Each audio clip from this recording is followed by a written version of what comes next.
Well, hey guys and gals, I just got finished with BCO days today and Saturday, and I've been here since Wednesday afternoon. It's been wonderful. If you're BCO meeting some of you guys out there, it's fantastic.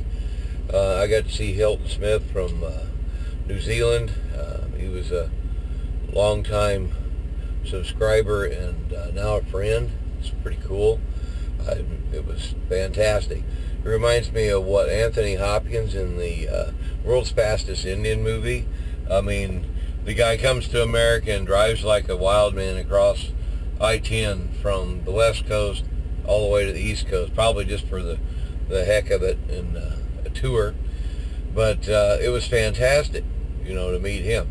So there was a lot of good stuff going on. I'm going to put this in right before one of my videos that I did an updated version of my of the chain grab on. And the thing is that I learned that I'll just admit it, the information didn't filter down too good. I'll find ways to rectify that, so I'm not passing along anything that could be getting anybody in any trouble. My famous single chain dual binder grab is no longer accepted. It defaults to a single device. I didn't know that. Luckily, it's always worked.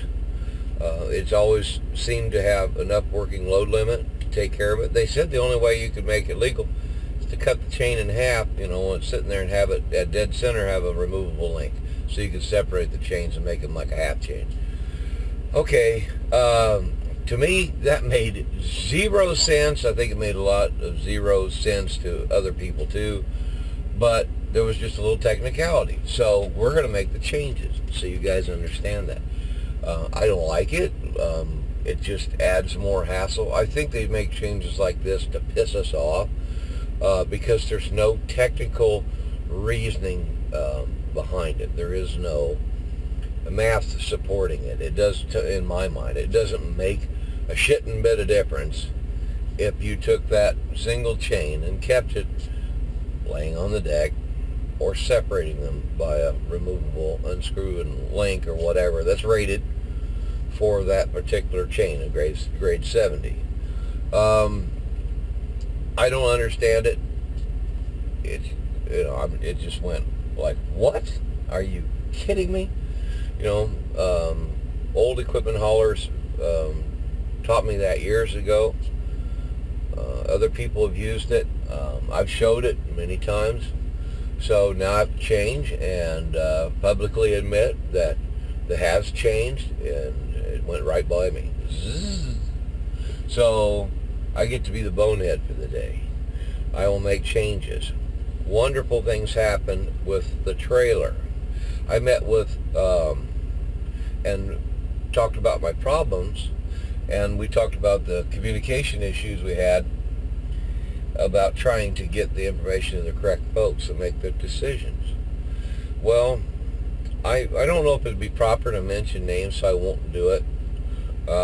It was all good, but I'm just saying, I don't have their permission, so I'm not going to do that. But let's just say I ended up having, after some initial contacts, ended up having 6 levels of corporate trailer people, all the way from the top, multiple levels down to folks in different jobs, their you know, their bosses, all the way to the top. It was fantastic, and I wasn't treated poorly.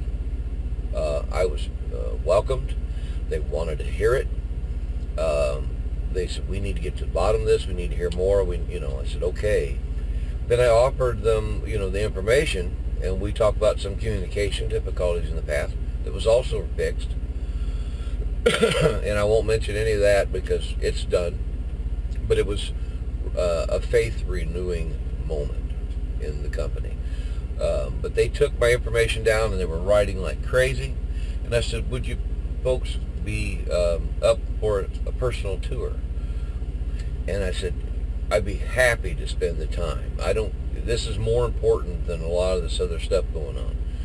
We made arrangements the following day, and we went right between rainstorms to tour the trailer, the 51 step.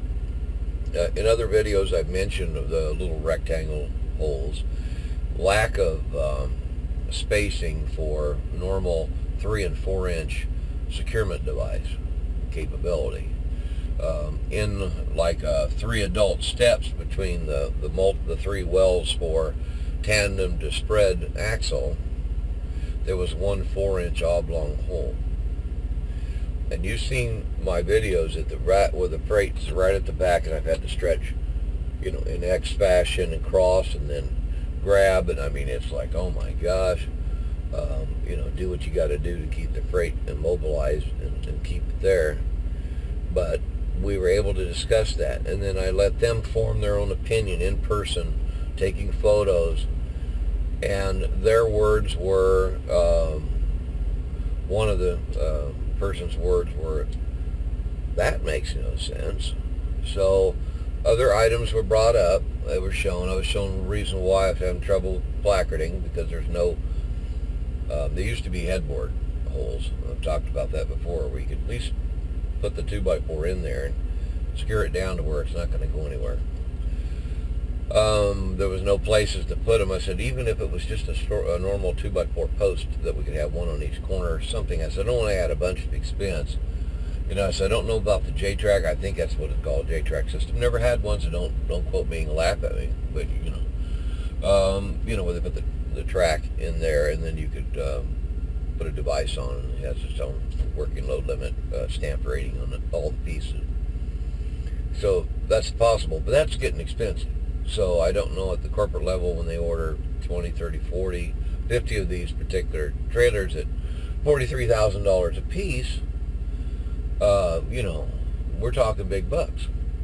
But they all should be getting what they're paying for, and I didn't feel they were. A lot of other platform people also felt the same. So that was discussed. You know, that's up to them. I could point out what our needs were, but I couldn't go dictating anything. I just say, but this here, the side rail is all CNC machined. It is fixable by reprogramming, you know, where the machine drops down and does its milling. I said, all that can be fixed. It's because I did take that in college, so at least I was a certified CNC machinist. A lot of you guys don't know that. That was years ago when it first started. Anyways, I'm not getting on the sidetrack. I recognized, at least had enough base knowledge, that that's what that program was, and it could be redone. And they needed to do some more alignment issues with the tracks, and the fact they only give us 13 winches in the trailer. That's how they're ordered. It's been ordered for years, but everybody ends up buying extras and putting them on it because we don't have enough. There's a lot of loads that call for 14, 15, 16 straps. Well, heck, you know, if you don't have enough, well, you're just toast. You end up putting portables, and that's a liability. You know, because we can't use the punch-in portables. I showed them that, ones with the spring-loaded, and looks like a T.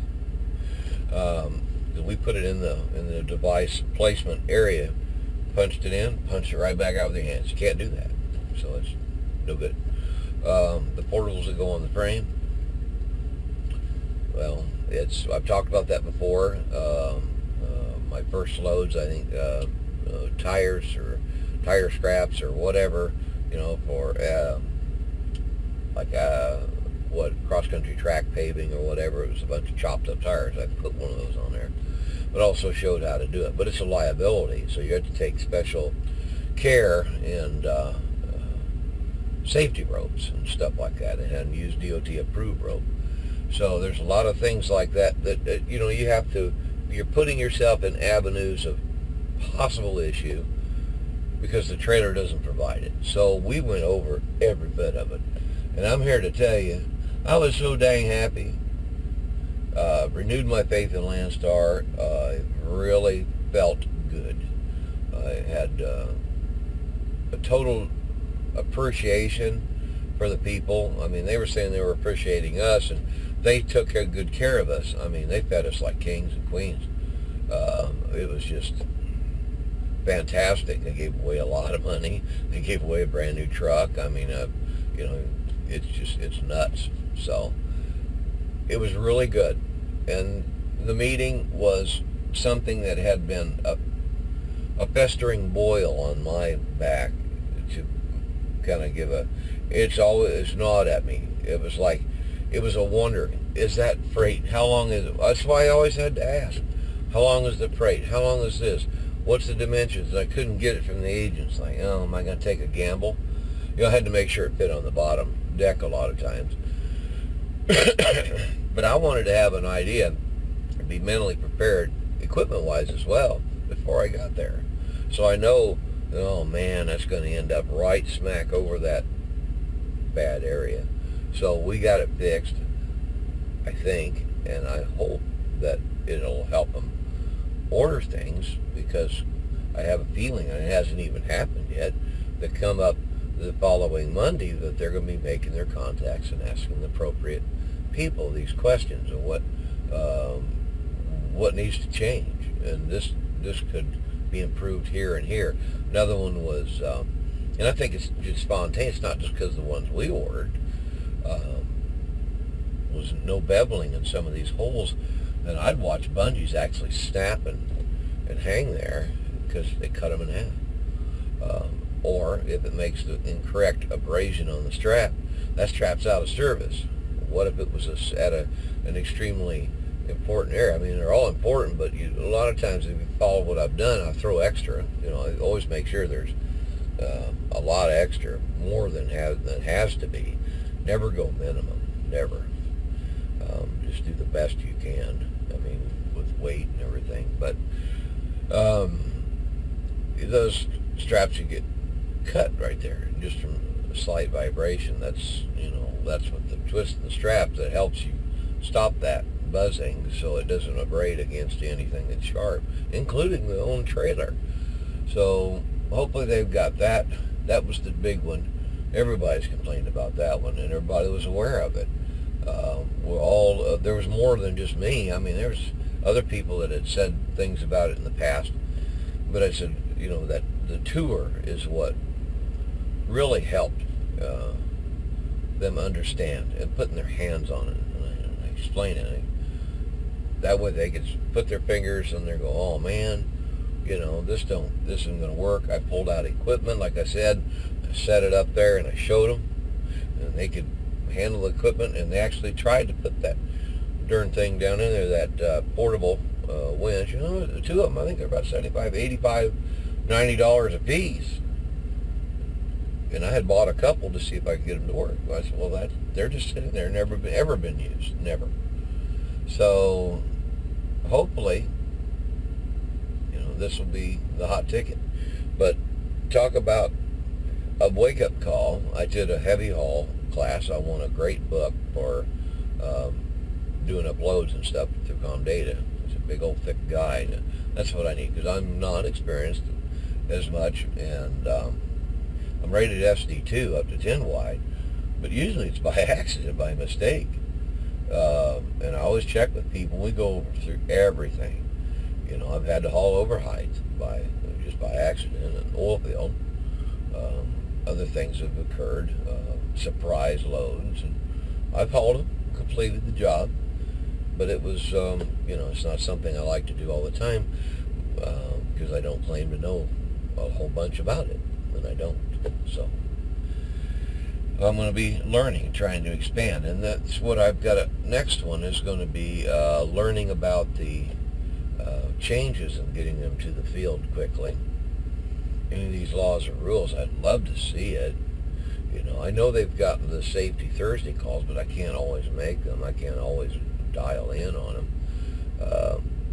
You know, it's just logistics, and you know, when you're talking about anything electronic, you know, it doesn't always work that well. We're on the road and trying to do our job.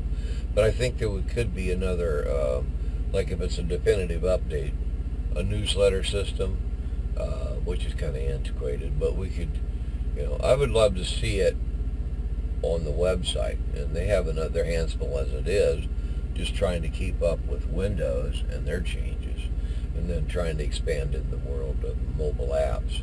So, I know they have their hands full, but I would like to see it. Even if they just published it on the official Facebook page. And I know there's a lot of other BCOs that have started their own, even with Landstar emblem on it. But, I always watch places like that, and I never hear a lick of that stuff. All of a sudden, here's a change, and it's taking place somewhere behind me in date, and I wasn't aware. There's no excuse. And there's definitely no excuse, because if they made the change, you didn't get the memo. That's just tough shit. So I'm going to make steps to improve this year and try for that communication. I think it's going to help, and I don't want to pass along anything bad to anyone. I want to make sure that I'm doing it right, for one. Never had a claim. I've never had an accident. I've never had freight drop off my trailer, for criminality sake. And that's just it. We don't want to have that kind of stuff, and I don't want to have bad things happen to me, get rode up, and then make me the bad guy, and then causing Landstar issues too. Because my whole idea is to do it right, do it safe, and do it, have plenty of stuff on there. The freight always gets there undamaged. We've got smiling, happy customers.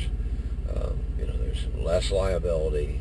Because this is probably one of the most dangerous jobs when they start getting into stuff we do open platform, no doubt. But then when you start going up in levels, and you start getting some of these there's a lot of great people that do the oversize and even super loads and some of these other things. But the amount of liability, so you really have to have your act together. That's why it takes me so ding darn long to get everything put on, because I'm taking my time. I'm going over them up, down, all around, making sure that all points are covered, the measurements are covered for securement device, for footage and weight, immobilization, and all that stuff like that. And I've been doing that, but it was nice to get a good refresher and pick up a couple of tips and things that I know I'm going to have to kick my own self in the ass and change. There's nothing wrong with that. I'll admit it right off. So I'm going to cut this short because I can ramble, but I think there's some good information in there for the folks that are at Landstar. But with anyone, if you can take some of the tips and apply them in your own company, good. Or maybe you own your own authority and you're doing your own thing, cool. We're going to try and improve and give you guys the right stuff, so we don't look like a big old bonehead. Because I was telling them, they tried to hang me up by my thumbs in the flagpole, and I escaped once, so I don't get a second chance.